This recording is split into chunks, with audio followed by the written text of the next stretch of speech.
हाँ जी, welcome back. आप सभी का स्वागत है एक और नई वीडियो में। इससे पहले की जो वीडियो हम लोगों ने क्लियर की थी उसमें हम टॉपिक क्लियर कर रहे थे यूनिट फर्स्ट का चैप्टर 4 पादप जनन की विशिष्ट विधियां। ठीक है, इससे पहले जो आप लोगों ने फर्स्ट चैप्टर में पढ़ा था उसमें हमने सामान्य रिप्रोडक्टिव सिस्टम पढ़ा था, लेकिन उसमें लैंगिक जनन को प्राथमिकता दी थी। ठीक है, अब हम यहाँ पर बात कर रहे हैं पादप जनन की विशिष्ट विधियों के बारे में, यानी कि ऐसी विधियां जो लैंगिक जनन के अलावा पाई जाती हैं। ठीक है, जिनसे पादप नई पीढ़ी को उत्पन्न करते हैं। ऐसी कौन कौन सी विधियां हैं? तो हमने यहाँ पे 4 विधियों के बारे में बात की थी। पहली विधि थी असंग जनन,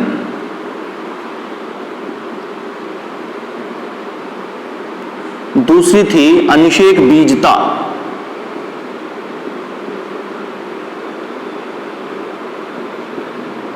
तीसरी थी सूक्ष्म प्रवर्धन,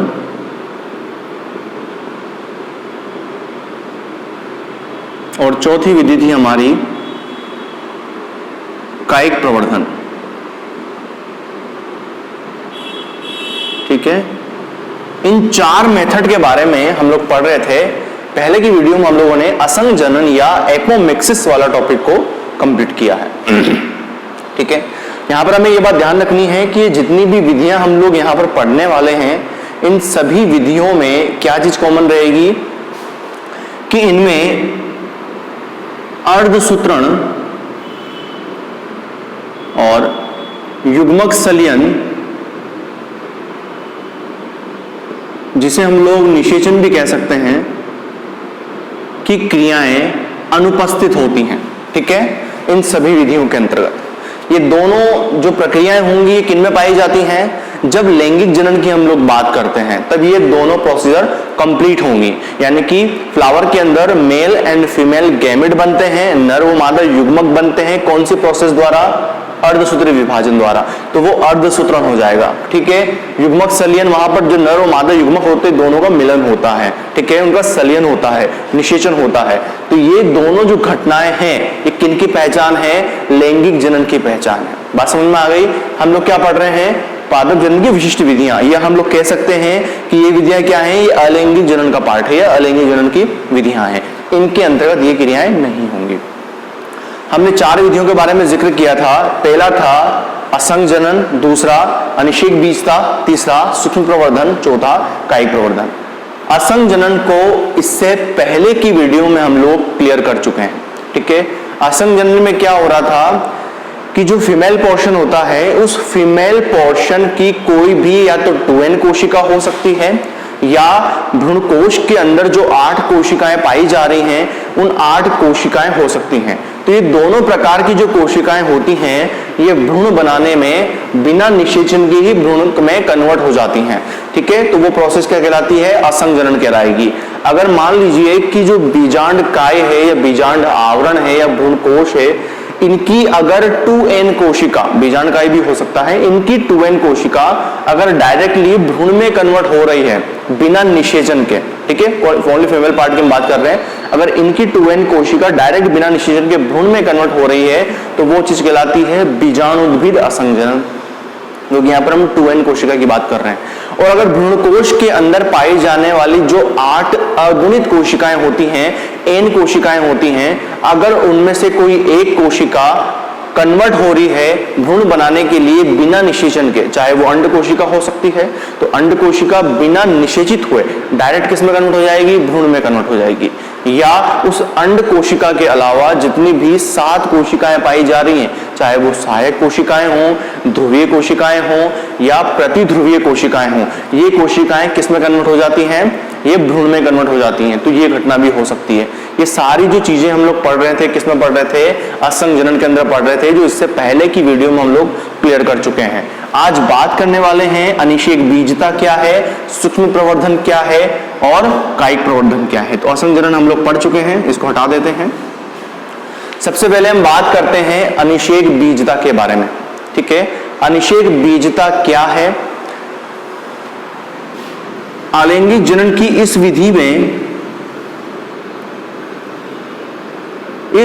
में बीज का निर्माण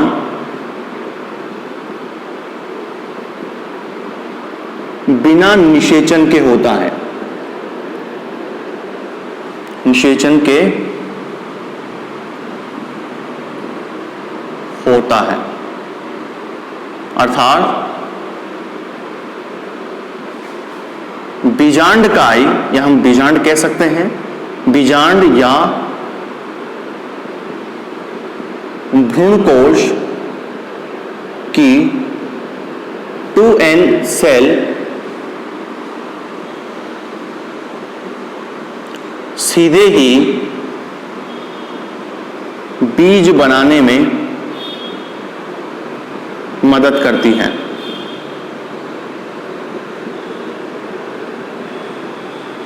क्या कहलाती है? अनिषेक बीजता कहलाएगा। बात समझ में आ रही है आपको? देखिए यहां पर एक चीज जो सिमिलरिटी नजर आ रही है, हम लोग ने जो असंग जनन पढ़ा था उसमें हमने बीजाणुद्भिद असंग जनन के बारे में बात की थी, जिसे हम लोग क्या नाम ले रहे थे? अपस्थानिक भ्रूणता भी नाम ले रहे थे। उसमें हम लोग क्या पढ़ रहे थे कि बीजांड की कोई भी 2n कोशिका है ना, बीजांड की कोई भी 2n कोशिका सीधे किस में कन्वर्ट हो जाती है? भ्रूण में कन्वर्ट हो जाएगी। बीजांड बीज में बदल जाता है और अंडाशय फल में बदल जाएगा। तो यहां पर अंडाशय का फल निर्माण हो रहा है, फल भी है, बीज भी बन रहा है और अंदर भ्रूण भी है। लेकिन भ्रूण किससे बना? बिना निषेचन के बीजांड की कोई भी 2n कोशिका से भ्रूण बन चुका है। प्रोसेस वही है, सेम चीज वही चलेगी। या हम यूं कह सकते हैं कि जो अपस्थानिक भ्रूणता हमने पढ़ा था वो इसी का एक पार्ट है। अरे बात समझ में? अनिषेक बीजता कई प्रकार से हो सकती है और इसका एक पार्ट कौन सा है? अपस्थानिक भ्रूणता, या हम बीजाणुद्भिद असंग जनन भी उसको बोल सकते हैं। तो वो इसी का पार्ट मान सकते हैं, लेकिन पढ़ते उसके अंदर है। डेफिनेशन क्या आएगी? अनिषेक बीजता किसे कहेंगे? कि इस विधि में बीज का निर्माण बिना निषेचन के ही होता है।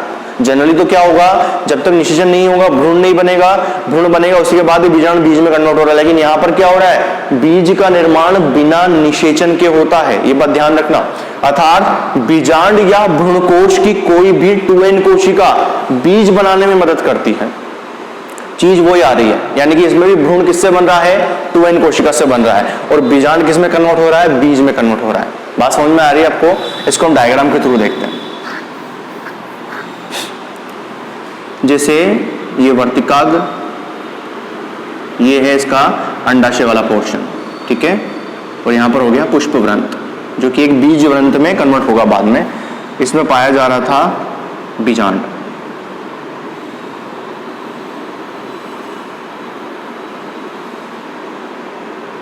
ठीक है, यहां पर ये बीजांड काय जिसमें आएगा भ्रूणकोश, और भ्रूणकोश के अंदर होती है 8 अगुणित कोशिकाएं।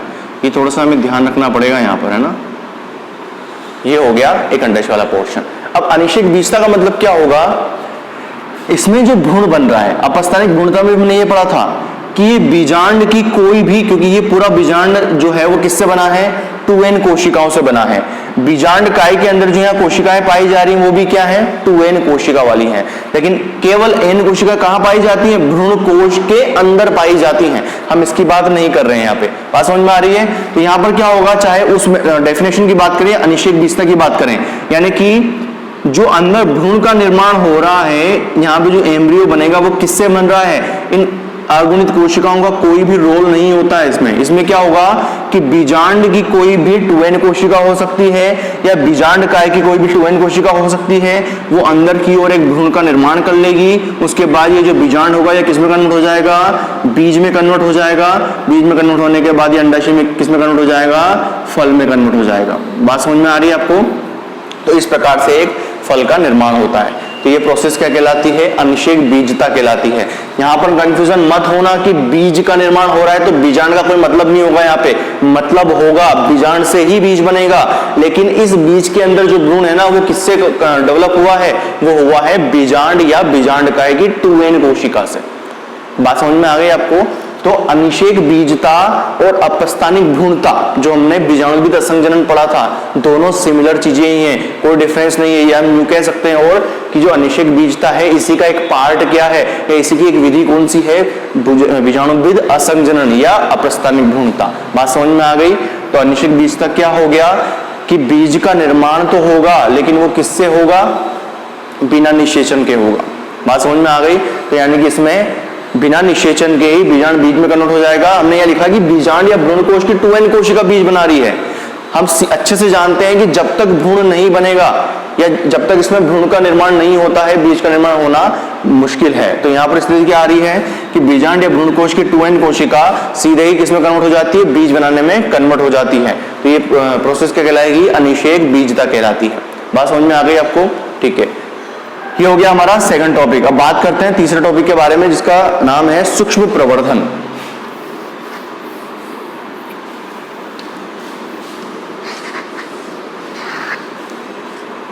तीसरा टॉपिक है हमारा सूक्ष्म प्रवर्धन।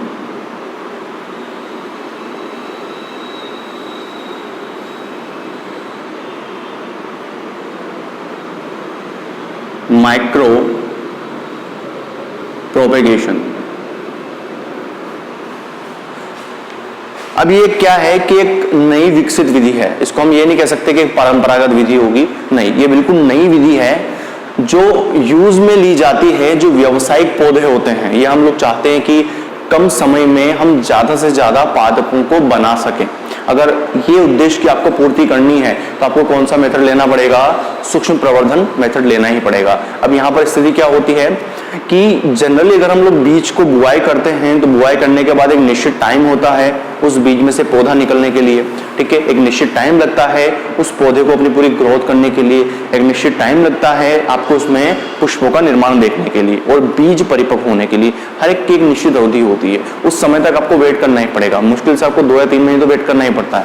लेकिन एक मेथड है कि हम लोग कम समय में ज्यादा से ज्यादा पौधों का उत्पादन कर सकते हैं, तो बिल्कुल किया जा सकता है। वो मेथड कौन सा है, सूक्ष्म प्रवर्धन, जो कि एक साइंटिफिक मेथड है एक नई जनरेशन का। यहाँ पर स्थिति क्या आएगी कि आपने बहुत सारे एक सुंदरता वाले पौधे देखे होंगे, ग्लेडियोलस है या मोगरा है या अन्य जितने भी पादप होते हैं।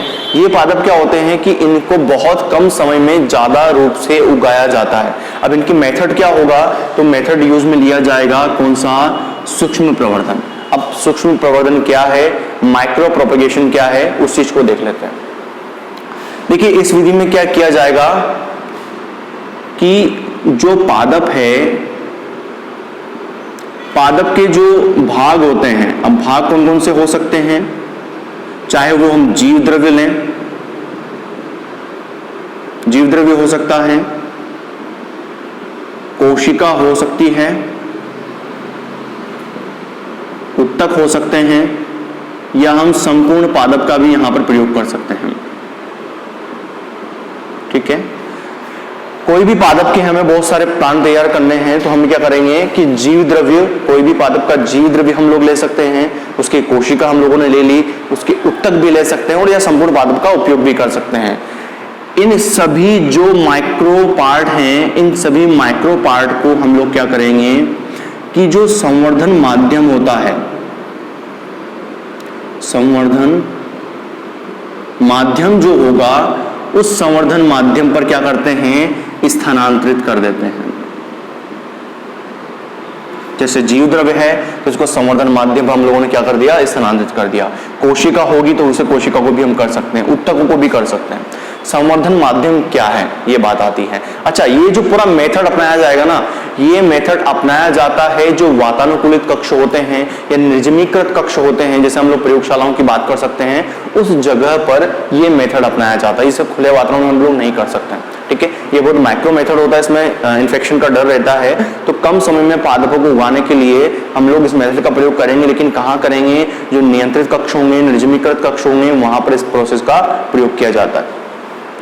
इसमें क्या कर रहे हैं, सबसे पहले कि जो वांछित प्लांट है उसके विभिन्न भागों को अलग कर लेते हैं। चाहे वो हम जीव द्रव्य अलग कर लिया तो भी काम हो जाएगा, कोशिका अलग कर सकते हैं, उत्तक अलग कर सकते हैं। इन सभी भागों को स्थानांतरित करते हैं कहां पर, संवर्धन माध्यम या कल्चर मीडियम पर। संवर्धन माध्यम क्या है, संवर्धन माध्यम जो होगा एक लिक्विड फॉर्म होता है, जेली जैसा संरचना वाला युक्त तरल होता है। इसमें पादप की ग्रोथ के लिए या कोशिकाओं के विभाजन के लिए, विभाजन को बढ़ाने के लिए जो आवश्यक तत्व होते हैं, पोषक तत्व होते हैं, वो सभी इसमें पाए जाते हैं। चाहे वो हार्मोन हो सकते हैं, विभिन्न प्रकार के पोषक तत्व हो सकते हैं, या विभिन्न प्रकार के रसायन हो सकते हैं। उन सभी का एक माध्यम बनाकर, एक मीडियम बनाकर, उसके अंदर कोशिकाओं को, जीव द्रव्य को एक नियंत्रित तरीके से हम लोग क्या करते हैं, स्थानांतरित कर देते हैं, ठीक है। स्थानांतरित होने के बाद जो जीवद्रव्य होगा, कोशिका होगी, उत्तक होंगे, ये प्रेरित होते हैं और प्रेरित होने के बाद इनकी कोशिकाओं में विभाजन होना शुरू होगा। ठीक है, कहां पर हो रही है सारी प्रोसेस? संवर्धन माध्यम में।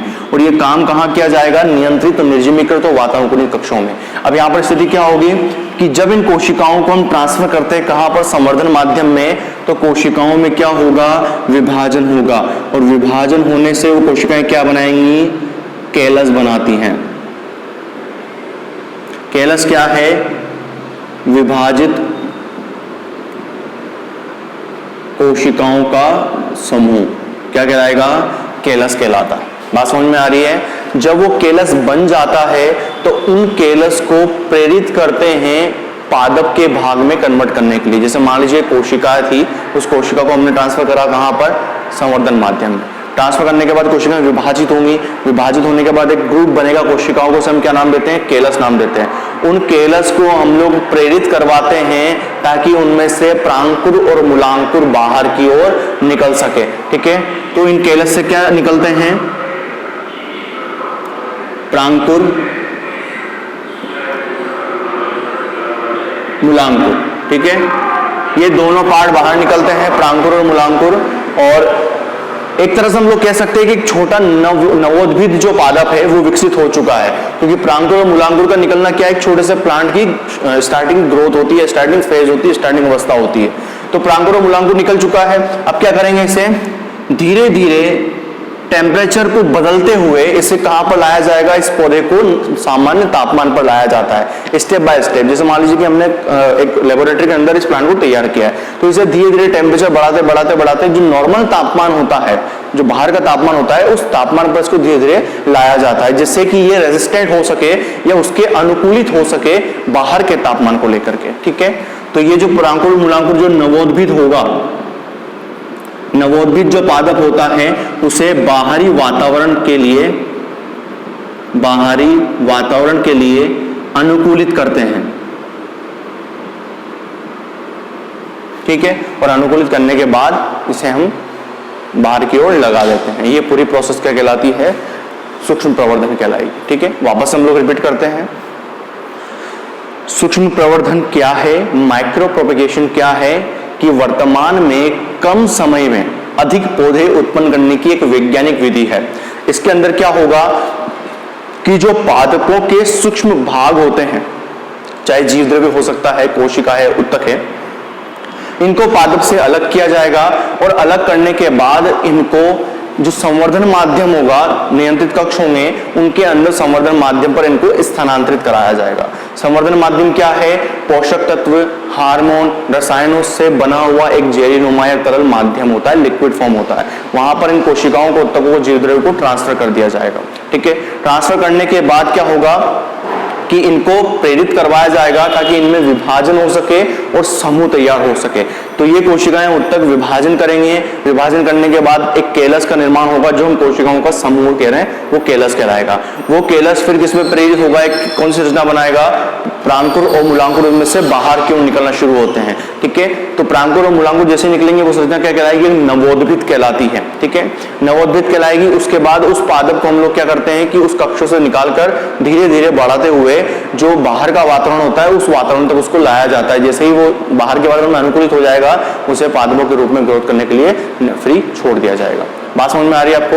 तो ये पूरी प्रोसेस क्या कहलाएगी? सूक्ष्म प्रवर्धन कहलाएगी। अब यहाँ पर बात आती है कि एक पादप से कितना जीवद्रव्य प्राप्त कर सकते हैं, एक पादप में कितनी कोशिकाएं होती हैं, एक पादप में कितने उत्तक होते हैं।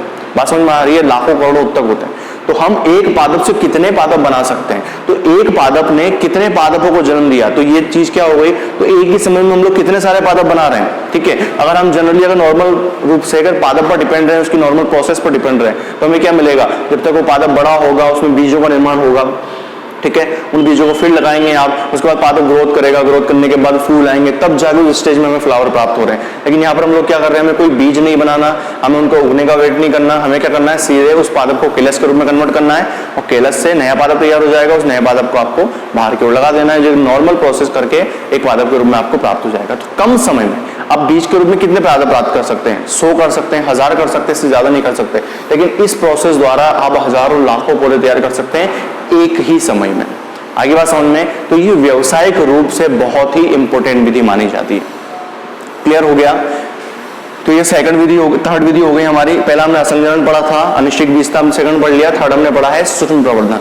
चौथा आता है कायिक प्रवर्धन। ठीक है, कायिक प्रवर्धन डिटेल से हम लोगों ने फर्स्ट चैप्टर में कवर कर लिया, तो वो टॉपिक वहीं पर हमारा क्लियर हो जाएगा, उसको बार बार पढ़ने की हमें आवश्यकता नहीं है। तो जो चौथा टॉपिक आएगा हमारा सूक्ष्म प्रवर्धन, वो आप लोग फर्स्ट चैप्टर से कवर कर सकते हैं जो हम लोगों ने क्लियर किया था। ठीक है, मिलते हैं अगली वीडियो में।